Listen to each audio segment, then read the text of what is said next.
ఇద్దరు మరి ఏం రచ్చ చేస్తారో చూద్దాం, ఏమైతుంది ఏం కథ అనేది.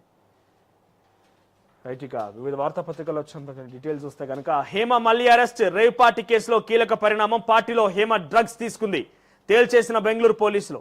హేమ ఎండిఎంఏ డ్రగ్స్ సేవించినట్టుగా ఛార్జ్షీట్ దాఖలైంది. ఆమెతో పాటుగా మరో 78 మంది పేర్లు కూడా అందులో జోడించారు. కానీ హేమ ఇప్పటికి కూడా ఒప్పుకుంటలేదు.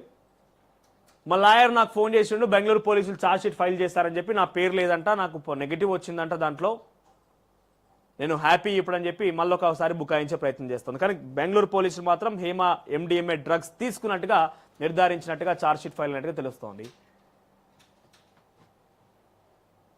రైట్, ఇక ఇక్కడ సిరిసిల్ల జిల్లాల ఒక ట్రైబల్ వెల్ఫేర్ గురుకుల పాఠశాలలో విద్యార్థినులు వాళ్ళకున్న మంత్లీ పీరియడ్స్ వస్తున్న నేపథ్యంలో బాత్రూంలోకి వెళ్ళి స్నానం చేయడం లేట్ అవుతుంటే పీటీ టీచర్ ఏకంగా స్కూల్ లోపలికి పోయి వాళ్ళని తలుపులు కొట్టి ఆ బాత్రూమ్ లోపలికి వెళ్ళి ఇంతసేపు ఎందుకు స్నానం చేస్తారని చెప్పి ఫోటోలు తీస్తుందంట. వాళ్ళ 500 మంది విద్యార్థులు బయటకు వచ్చారు. ఇంత సైకోలు ఉంటారా?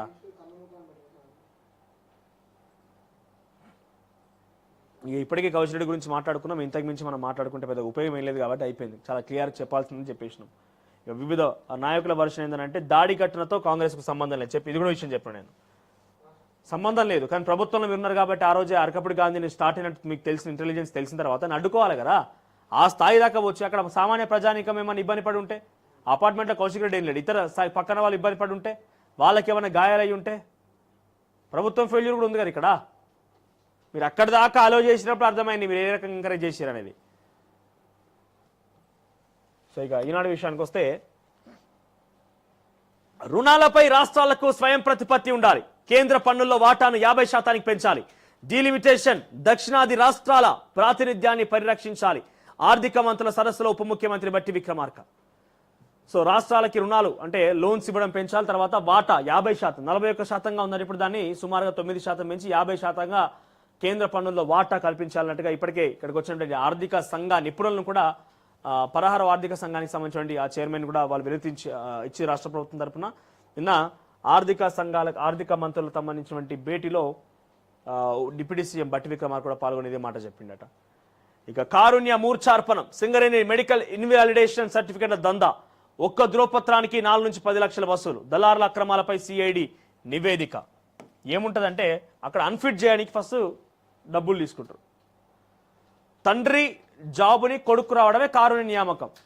తండ్రి జాబా లేకపోతే మామ జాబా వాళ్ళ పిల్లలకు వాళ్ళ అల్లుళ్ళకి వాళ్ళకి రావడమే కారుణ్య నియామకానికి సంబంధించిన అంశం. అయితే ఇక్కడ అన్ఫిట్ చేయాలి ఫస్ట్. అన్ఫిట్ అంటే తండ్రిని లేదా ఎవరైతే ఉద్యోగాల నుంచి తమ కూతురులకు తమ కొడుకుకో లేకుంటే తన అల్లుకో పెట్టాలనుకుంటున్నారో వాళ్ళు అన్ఫిట్ కావాలి. అన్ఫిట్ కావడానికి ఇన్వాలిడేషన్ సర్టిఫికేట్ కోసం ఎంత అడుగుతారట అంటే 4 నుంచి 10 లక్షల రూపాయలు వసూలు చేస్తున్నారట ఇన్వాలిడేషన్ సర్టిఫికేట్కి. సింగరేణి ఉద్యోగం లభిస్తే జీవితంలో స్థిరపడినట్లే. కార్మికులు కఠిన పరిస్థితుల్లో చేయాల్సి ఉన్న వారికి ఉచిత క్వార్టర్, విద్యుత్తు, గ్యాసు, నీటి సదుపాయాలను కల్పిస్తారు. దాంతో మిగతా వారితో పోలిస్తే వీరి నెల జీతంలో అయ్యే ఖర్చు కాస్త తక్కువగా ఉంటాయి.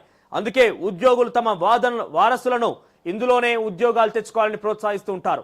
సింగరేణి ఉద్యోగులు తీవ్ర అనారోగ్యానికి గురై పనిచేయలేని స్థితిలో ఉంటే కారుణ్య నియామకం కింద వారి వారసులను ఎంపిక చేసేందుకు సంస్థ అనుమతిస్తుంది. అంటే ఇక్కడ అర్థమవుతుంది కదా, చాలా అన్ఫిట్ అయిపోయి మెడికల్గా ఇక ఆయన పని చేయలేడు అనే సిచ్యువేషన్ ఎదురైన తర్వాత వాళ్ళ పిల్లలకి వారసులకు ఇచ్చేందుకు ఈ కారుణ్య నియామకం అనే పద్ధతి సింగరేణిలో ఉన్నది.